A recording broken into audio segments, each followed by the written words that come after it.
اب میرے اور آپ کے لیے اس کے اندر حکمت کیا ہے؟ آپ علماء سے اچھے، میں تو خیر ایک طالب علم ہوں، آپ معراج کے واقعات سنتے رہتے ہیں، اس کے اندر سے جو چند جھلکیاں جو حکمت ہمارے لیے علماء نے لکھی ہیں ساری، اس کے اندر اور بھی کئی چیزیں ہیں، زندگی رہی تو پھر اس پہ بھی بات کریں گے، لیکن یہ کہ تمہارے لیے جتنی بھی مشکلات آ جائے،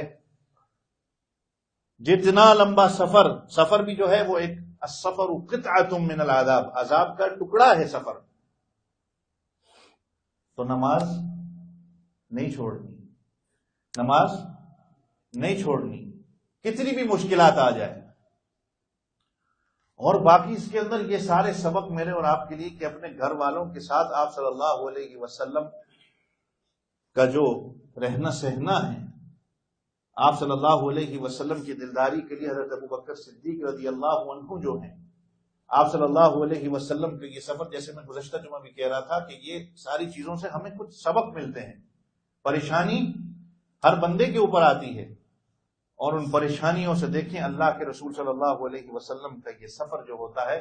تو میرے اور آپ کے لیے بھی ہے کہ جب ہمیں کبھی پریشانیاں ہوں تو ہم ایک جگہ کو چھوڑ کے دوسری جگہ کبھی چلے جائیں تاکہ اس سنت پر بھی عمل ہو جائے۔ حضرت صفیہ کا آپ صلی اللہ علیہ وسلم، یہودیوں نے کافروں نے کیا کہا کہ تو یہودی کی اولاد میں سے، تو آپ صلی اللہ علیہ وسلم نے کہا تو کہ میرا والد، میں جس کی اولاد سے ہوں وہ بھی نبی، میں بھتیجی بھی نبی کی، اور میں بیوی بھی ایک نبی کی ہوں۔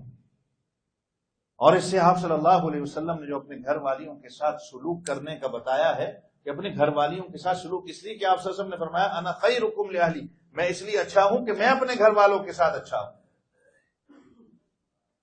اور آج اتنی آسانی کے ساتھ میں اور آپ جو ہے وہ، یاد رکھنا اللہ نے اگر کسی کو بیٹی دی ہے نا، تو اگر تم اپنے گھر والوں کے ساتھ اچھے نہیں ہوگے تو یہ دنیا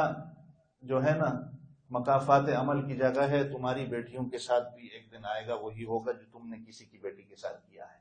میں بڑا بول نہیں بولتا، لیکن یہ سوسائٹی ہے، یہ سلسلہ چلتا ہے اسی طرح۔ اور ہم کیا کرتے ہیں کہ جو بندہ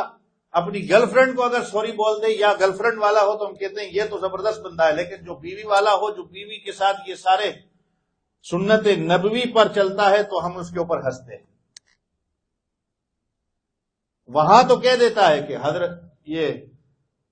I am sorry my baby, میرے یہ مسئلہ ہو گیا، وہ ہو گیا، لیکن اپنی بیوی کو، بلکہ اگلے دن ایک سن رہا تھا کہ ایک آدمی کہنے لگا، سفید داڑھی والا بندہ کہتا ہے کہ اگر جو بندہ بیوی سے سوری کر لے، معذرت کر لے، تو اس کی طلاق ہو جاتی ہے۔ میں نے کہا پتہ نہیں کہاں سے یہ مسئلہ سن لیا ہے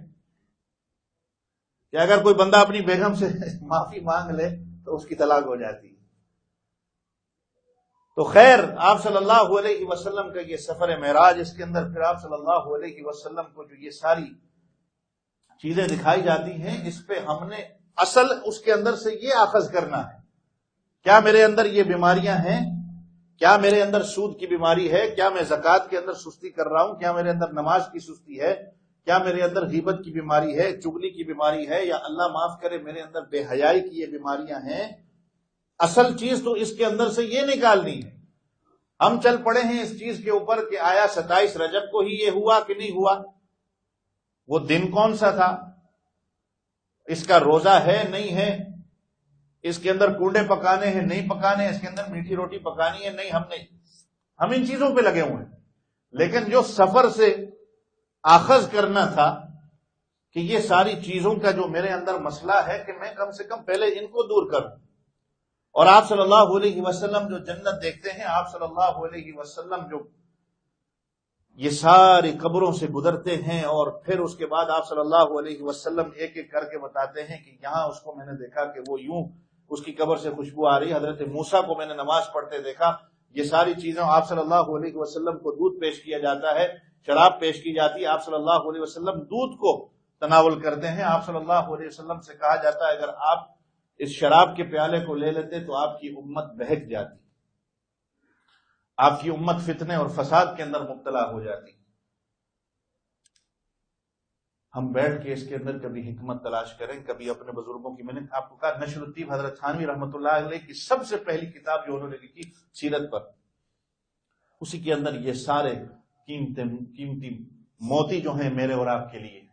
اللہ تعالیٰ مجھے آپ سب کو عمل کرنے کی توفیق عطا فرمائے۔ اللہ تعالیٰ مجھے آپ سب کو 5 وقت کا نمازی بنائے۔ ان سارے میں اس سفر سے جو بھی ہمارے لیے حکمتیں ہیں اللہ تعالیٰ ان پر عمل کرنے کی ہم کو توفیق عطا فرمائے۔ وآخر دعوانا ان الحمد للہ رب العالمین۔